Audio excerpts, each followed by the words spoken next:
entre les puissants de Dieu. Fais en sorte que Dieu, tout cœur, toute personne qui va écouter notre voix soit édifiée et touchée par la parole. Au nom de Jésus-Christ, j'ai ainsi prié. Amen. Je vais vous parler de quelque chose de très important dans la parole de Dieu elle-même. La parole de Dieu, au commencement, était celui qui est la parole de Dieu. Il était avec Dieu et il était lui-même Dieu. Au commencement, il était avec Dieu. Tout a été créé par lui.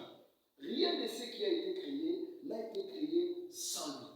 Je comprends une chose de ce matin et je vais nous présenter maintenant la parole de Dieu. La parole qui donne la vie. Il n'y a pas la vie hors de la parole. Il n'y a que dans la parole de Dieu qu'il y a la vie.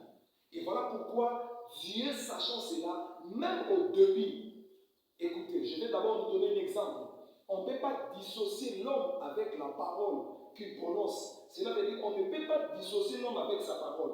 La parole, c'est l'identité exacte de l'homme. Quand on parle de l'homme, on voit sa parole. L'empreinte de l'homme sur terre, c'est dans sa parole. Et c'est comme Dieu. Dieu est Dieu par sa parole. Dieu n'est pas Dieu par son image. Dieu est Dieu par sa parole. La gloire de Dieu, c'est dans la parole. Les révélations de Dieu, dans la parole. La puissance de Dieu, dans la parole. On découvre Dieu par sa parole. Et voilà pourquoi Dieu lui-même, il a exalté, il a élevé, il a mené haut la parole pour que la parole ne soit comparable à rien. Et quand je vois certaines personnes me faire douter de la divinité et ils refusent même que Jésus n'est pas Dieu, je me dis au-dedans de moi, il y a quelque chose qui ne marche pas. Il y a quelque chose qui ne va pas. Parce que la parole de Dieu était avec Dieu, comme Jean l'explique. Comment Jean a pu voir cette révélation? C'est déjà du début de la Bible, dans Genèse chapitre 1er, verset 2 à 3. La Bible nous donne une précision de taille là. Au commencement, Dieu créa. Mais quelque part, la Bible dit la terre était informe et vide. Il y avait les ténèbres qui couvraient la surface de toute la terre. Il n'y avait rien qui se donnait comme image. Rien ne pouvait être vu, rien ne pouvait être perçu. Mais là, maintenant, quelque chose de particulier. La Bible dit Dieu dit. Écoutez, Dieu peut dire que par la parole. Et lorsque Dieu dit, la Bible dit, quand Dieu dit que la lumière paraît, et la lumière apparut. Or, cette lumière, c'était dans la parole. C'était dans la parole de Dieu que la lumière est sortie. Et je vais nous dire quelque chose de très important, comme la Bible dit, il était avec Dieu et il était lui-même Dieu. Cela veut dire, Dieu est la parole. La parole, c'est Dieu. On ne peut pas dissocier Dieu avec sa parole. Voilà pourquoi Dieu a exalté que la parole. Il a exalté sa parole plus que toute chose. Il a pris sa parole, il a donné à sa parole une place très élevée. Il n'y a rien qui est comparable à la parole de Dieu. Les noms de Dieu? Non, je ne pense pas. Il n'y a pas de nom qui est plus que la parole. Tous les noms de Dieu, on peut les dire. Mais la puissance, la gloire de Dieu se déploie, il se libère que dans la parole. La gloire de Dieu ne se libère pas par les noms de Dieu. Non. Tout ce qu'on peut découvrir des noms de Dieu, c'est des puissances. Mais la gloire de Dieu se déploie lorsque la parole de Dieu est libérée. Pour que le monde soit sauvé, il fallait que la parole. Pour que les hommes soient sauvés, il fallait que la parole. Pour que les péchés quittent le péché et donnent leur vie à Dieu, c'est dans la parole. Il n'y a pas autre remède qui peut changer le monde que la parole de Dieu. Voilà pourquoi la Bible dit dans Romains chapitre 8, verset 19 au 25e verset, au 23e verset, la Bible est claire là-dessus. La Bible dit l'humanité tout entière, écoutez, l'humanité tout entière attend qui? L'humanité attend la prédicateur. L'humanité attend la manifestation des fils de Dieu. Alors lorsqu'on parle des fils de Dieu, on parle de la parole. On parle de la parole que le monde attend. Le monde attend la parole sortant de la bouche de Dieu. Le monde n'a pas besoin des réunions qui vont se faire dans plusieurs endroits, des réunions de gens comme on dit dans les informations, on dit dans les chaînes internationales, des réunions de dirigeants de ce monde, des décideurs. Non, ce ne sont pas eux les décideurs. Il y a la parole de Dieu qui décide toutes choses. La parole de Dieu peut changer l'environnement. La parole de Dieu peut nettoyer le mal et donner la vie là où il n'y a pas la vie. C'est dans la parole de Dieu qu'il y a la vie. C'est dans la parole de Dieu qu'il y a la bonne santé. C'est dans la parole de Dieu qu'il y a la prospérité. C'est dans la parole de Dieu qu'il y a la guérison. C'est dans la parole de Dieu qu'il y a l'épanouissement. C'est dans la parole de Dieu qu'il y a le succès. C'est dans la parole de Dieu qu'il y a l'élévation. C'est dans la parole de Dieu qu'il y a toutes ces choses auxquelles on ne peut pas voir. Quelqu'un quelqu'un qui commence à négliger la parole de Dieu, il se néglige lui-même. Cela veut dire qu'il refuse les bonnes choses qui doivent venir et puis il appelle les mauvaises choses. Lorsqu'il n'y a pas la parole de Dieu dans la vie de quelqu'un, la personne va toujours s'effondrer, va toujours devenir, va toujours aller dans le trou noir et jusqu'à disparaître. La parole de Dieu, c'est la source de la vie. C'est dans la parole que notre vie peut devenir une vie référence. On peut devenir une référence qui est dans la transformation de la parole.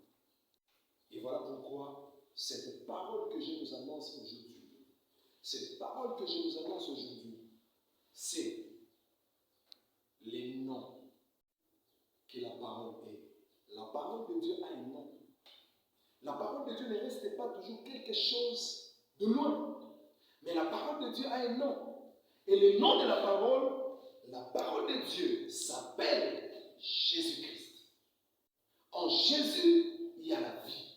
En Jésus, il y a la résurrection. En Jésus, il y a la vie éternelle. Et voilà pourquoi je me présente, c'est Jésus. La Bible dit, tous sont péchés. Être dans l'occultisme, c'est une bonne chose pour toi. Être dans la magie, c'est une bonne chose pour toi. Être dans l'impudicité, être dans la fornication, être dans le crime, dans l'ivrognerie, dans toutes ces choses-là bizarres, dans l'idolâtrie, c'est ta volonté à toi, c'est toi qui as décidé de le faire. Mais la Bible dit, laissez-vous transformer, laissez-vous modeler, non pas par le monde, mais laissez-vous modeler par la parole. Lorsque la parole va vous modeler, la parole va vous donner l'image de Dieu. Lorsque la parole va vous transformer, la parole va vous rendre comme Jésus. Et lorsqu'on devient comme lui, on devient maintenant les images reproductives de Dieu. Et on devient comme Dieu. Et lorsqu'on devient comme Dieu, on fait des choses aussi comme Dieu. On peut devenir comme Dieu lorsqu'on reçoit la parole de Dieu. Or, cette parole, c'est Jésus-Christ. Cette parole, c'est Christ qui est Dieu. Lorsqu'il vient dans notre vie, c'est pour changer les choses. C'est pour amener un grand changement. C'est pour que les choses changent. C'est pour que nous ne puissions plus revenir dans les choses qu'on faisait hier. Mais c'est pour qu'on change la direction, qu'on voie la direction de Dieu. Et c'est ainsi la parole de Dieu dit dans Ésaïe 60. Lève-toi. Si tu veux recevoir la parole de Dieu, tu dois prendre une décision. Ta décision, c'est la dimension de se mettre debout. C'est la dimension de se lever pour recevoir, accueillir la parole. Quand tu accueilles la parole va totalement changer ton environnement. La parole va totalement donner l'excellence dans ce que tu fais. Tu fais des choses, ça ne vient pas parce qu'il te manque quelque chose. Je vais dire à quelqu'un, tu es souvent ce que tu as écouté, ce que tu as entendu. Voilà ce qui te produit ce que tu es. Tu es le produit de toutes les paroles que tu as écoutées depuis que tu étais né. Tu n'es pas seulement le produit de ce que tu as mangé. Voilà pourquoi Jésus savait mélanger les choses entre la nature et le spirituel. Jésus a dit, l'homme ne vivra pas seulement de ce qu'il mange, de pain, mais l'homme vivra de toutes paroles qui sortent de la bouche de Dieu. De même aussi, l'homme étant l'image de Dieu, tant que tu es sur terre, il y a des paroles qui ont fait toi ce que tu es.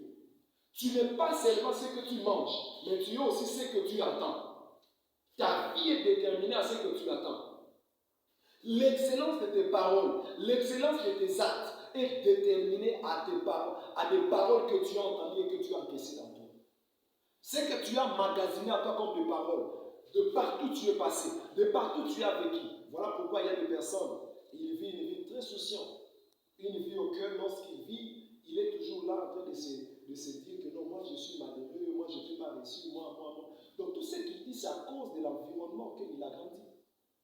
Certaines personnes, leur vie, maintenant, se dévoile de là où ils sont nés, là où ils sont vécus. Donc, la manière dont ils sont grandis, la manière dont ils sont vécus, leur vie, avant, c'est cela qui se produit à chaque fois qu'ils ouvrent la bouche pour parler. Et je vais dire à quelqu'un, il faut faire très attention. Quand tu ouvres ta bouche pour parler, à chaque fois que tu parles, il y a toujours la définition, la vraie signification de toi qui sort de ta parole. À chaque fois que tu ouvres ta bouche, ça détermine ce que tu es. L'homme se dévoile par sa parole. L'homme se dévoile lorsqu'il ouvre la bouche. Tu peux te retrouver dans un endroit où on te respecte, on trouve que non, tu es quelqu'un de très important, quelqu'un de respectueux. Mais lorsque tu ouvres ta bouche, on peut déterminer qui tu es. On détermine la personne pas par ses actions, mais on détermine d'abord la personne par ses paroles. C'est comme Job a dit, en réalité dans l'homme c'est l'esprit, je veux dire, parole, c'est l'esprit de l'homme qui se dégage. À chaque fois que tu attends la voix de quelqu'un, c'est son esprit qui est en train de t'influencer. Et quand tu attends la voix de Dieu au travers de sa parole, c'est l'esprit de Dieu qui t'influence. L'influence de Dieu sur le travers de sa parole, mais maintenant c'est l'incarnation par son esprit qui va maintenant t'influencer. Et je vais te dire quelque chose. Acceptes-tu la parole de Dieu de venir s'asseoir dans ta vie? Si tu l'acceptes, cette parole te rendra libre. Si tu l'acceptes, cette parole te donnera l'ouverture dans la vie. Cette parole fera de toi un homme très important. Cette parole fera de toi un homme qui amène beaucoup de changements dans son environnement. Cette parole fera de toi un homme qui a des potentiels. Imaginez, il y a des choses en toi que tu ne peux pas les développer, que tu ne peux pas l'exposer pour que les autres en bénéficient. Mais c'est au travers de la parole de Dieu que cet emballage caché-là va s'ouvrir. Au travers de la parole de Dieu que tu peux devenir quelqu'un de très important. Au travers de la parole que l'emballage de dons, l'emballage de potentiel, l'emballage de capacités que tu as, que tu ne découvres pas, ça va sortir et ça va devenir quelque chose de très important. Si tu embrasses la parole de Dieu va décortiquer des choses cachées en toi et le monde célébrera ce qui est en toi. Et voilà pourquoi la Bible dit l'humanité n'attend pas la naissance des pasteurs. L'humanité n'attend pas la naissance des prophètes. L'humanité n'attend pas la naissance des apôtres. L'humanité n'attend pas la naissance des évangélistes. L'humanité n'attend les moins des intercesseurs. Mais l'humanité attend la manifestation des fils de Dieu. Quand on parle de fils de Dieu, on parle de ce que Dieu a engendré. Lorsqu'on dit Dieu engendre la parole. Et voilà pourquoi il dit lui-même, il est le Père de lumière. Quand on parle de Père de lumière, cela veut dire quoi? Dieu engendre, Dieu fait naître de lumière. Nous sommes lumière lorsque nous avons la parole de Dieu. Et lorsque nous avons la parole de Dieu, nous-mêmes nous devenons la parole. Et nous pouvons prononcer des choses non pas seulement parce qu'on a dit, parce qu'on se présente, il y a la parole de Dieu qui se présente. Quand Jésus se présentait, Jésus ce n'était pas que la parole, il était lui-même l'incarnation de la parole. Voilà tout ce qu'il faisait ressusciter parce qu'il était l'incarnation de la parole de Dieu. Et je vais dire à quelqu'un, nous sommes aussi par la parole de Dieu qui est Jésus-Christ, l'incarnation des apprêtres de Dieu. Et nous sommes de Christ lorsque la parole de Dieu vient vivre en nous. À la parole de Dieu, nous devenons de Christ. Et nous pouvons donner des solutions, non pas parce qu'on a parlé, mais juste parce qu'on se présente, il y a la solution. Je vais dire à quelqu'un, arrête avec la magie, arrête avec l'occultisme, arrête avec les fétiches, donne ta vie à Jésus et tu deviendras quelqu'un que Dieu a créé, que Dieu a fabriqué. Tu deviendras quelqu'un qui a reçu sa vie sur terre. Beaucoup de gens font des erreurs dans la vie, pensant que réussir la vie, c'est avoir du matériel, c'est avoir l'argent. Non. Tu peux avoir l'argent sale. Tu as des voitures, tu as des maisons, tu voyages, tu manges, mais tu n'as pas reçu ta vie parce que tu as détourné la volonté parfaite de Dieu pour ta vie. Tu vis autre chose. Et maintenant, je t'appelle. Donne ta vie à Jésus. Fais Jésus confiance. Donne-lui ta vie. La Bible dit ceci. La Bible dit ceci. L'espérance ne trompe point. L'espérance ne trompe point. Car Dieu a répandu dans nos cœurs une si grande amour par son esprit. Pourquoi? Pour qu'au travers de l'amour de Dieu qui s'assoit en nous, ça nous donne tout le temps l'assurance de voir le futur meilleur. De grandes choses que Dieu a prévues pour nous, ça se dévoile toujours. Pourquoi? Par quoi? Par l'amour que Dieu a fait imposer, installer dans notre vie. Et cet amour, ça vient dans notre vie en Jésus-Christ. Si tu manques l'amour, tu n'as pas l'affection, tu n'as pas le sentiment de faire du bien aux autres, parce qu'il te manque la vraie espérance. Or, cette espérance, c'est dans la parole de Dieu que ça se trouve. Cette espérance, c'est dans la parole de Dieu que ça est. Si tu as l'espérance de la parole de Dieu, si tu as l'espérance de la parole de Dieu, ça entre en toi, ça te donne l'espoir. Même lorsque tu sors dans un endroit sombre, dans un endroit que je ne peux pas dire, je peux dire que dans un endroit auquel tu ne sais pas voir ton environnement clair, la parole de Dieu te fera sortir de là. La parole de Dieu te donnera la victoire. Voilà toujours voir l'exemple dans la Bible. Un père qui veut bénir ses enfants, il avait l'argent, il avait tout. Mais ce papa-là, il n'a pas donné à ses enfants l'argent.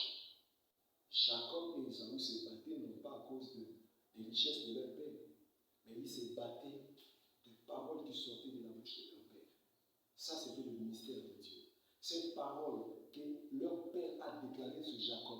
En réalité, c'est Ésaü qui est resté avec toute la richesse matérielle que leur père avait. Je vais dire à quelqu'un, mieux vaut avoir la parole de Dieu, marcher avec, que marcher avec la richesse. Toutes les richesses que tu as là, tu peux le perdre en un seul jour. Tu le perds et ça part pour du monde, tu ne pourras plus le récupérer. Mais je vais dire, la parole de Dieu crée la richesse. La parole de Dieu provoque. La parole de Dieu crée des richesses. La parole de Dieu crée des richesses parce que toutes les richesses ont été fabriquées par cette même parole. Donc, toutes richesses obéissent à la parole. Mais la richesse n'obéisse pas aux caprices de l'homme. La richesse peut te fuir parce que tu as détourné ton dos à Dieu. Tu n'as pas su écouter. Donne ta vie à Jésus. Donne ta vie à Jésus. Donne ta vie à Jésus. Donne ta vie à Jésus. Donne ta vie à Jésus. Si tu crois, tu acceptes et tu veux faire en sorte que la parole qui est Dieu, la parole vie, la parole esprit, la parole qui donne la vie, tu veux donner ta vie, accepte Jésus maintenant. Si tu acceptes Jésus, tu n'iras pas en enfer, tu vas aller à l'éternité de joie.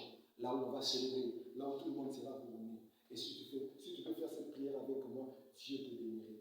Fais cette prière avec moi. Seigneur Jésus, j'accepte aujourd'hui ta parole que je viens d'écouter. Je crois en moi que ce qui me manquait, c'était ta parole. Je t'accepte comme mon Seigneur et mon Sauveur. Merci parce que tu étais mort à la croix à cause de moi. Merci pour ton sang qui était répandu à la croix pour moi. Tu m'as donné ta vie. Je l'accepte maintenant. Je te crois, Seigneur Jésus. Je te donne ma vie. Conduis ma vie comme tu le penses. Dirige mes pas. Dirige toute ma vie. Je te les donne, je ne cache rien. Je donne toute ma vie à toi. Qu'à partir de maintenant, tu puisses me diriger. À partir de maintenant, que tu puisses me conduire. Merci pour le sang. Merci pour mes péchés que tu as pardonnés. Merci parce que tu as pardonné mes péchés. Merci parce que tu as pardonné tout ce que je fais. Merci, Seigneur Jésus. C'est dans ton nom glorieux que je te dis. Merci, Seigneur Jésus-Christ. Que Dieu te bénisse. Que Dieu te bénisse. Regarde l'adresse en bas. Tu vas voir l'adresse et tu vas venir. Si tu as besoin qu'on puisse t'aider, qu'on puisse te soutenir spirituellement, on est là. Tu peux appeler par le numéro que tu vas voir là. Nous allons toujours te soutenir dans la prière. Nous allons prier avec toi. Nous allons t'aider dans les conseils, dans l'orientation. Peut-être écouter Dieu, peut-être savoir la pensée de Dieu pour ta vie, la pensée de Dieu pour ta destinée, la pensée de tout ce que tu es en train de faire, tes affaires, tout ce que tu fais. Tu as besoin de comprendre qu'est-ce que Dieu fait dans ce que tu fais. Tu peux nous appeler dans ce numéro qui est là et nous allons toujours nous disposer pour toi. Nous sommes disposés pour vous. Nous sommes très disposés pour vous parce que maintenant, vous êtes dans la famille de Dieu. Tu n'es plus dans la famille du monde, tu es dans la famille de Dieu. Et comme tu es dans la famille de Dieu, nous sommes à bras ouverts pour te recevoir. Que Dieu te bénisse. Que Dieu bénisse tout le monde qui nous ont suivis. Au nom de Jésus-Christ.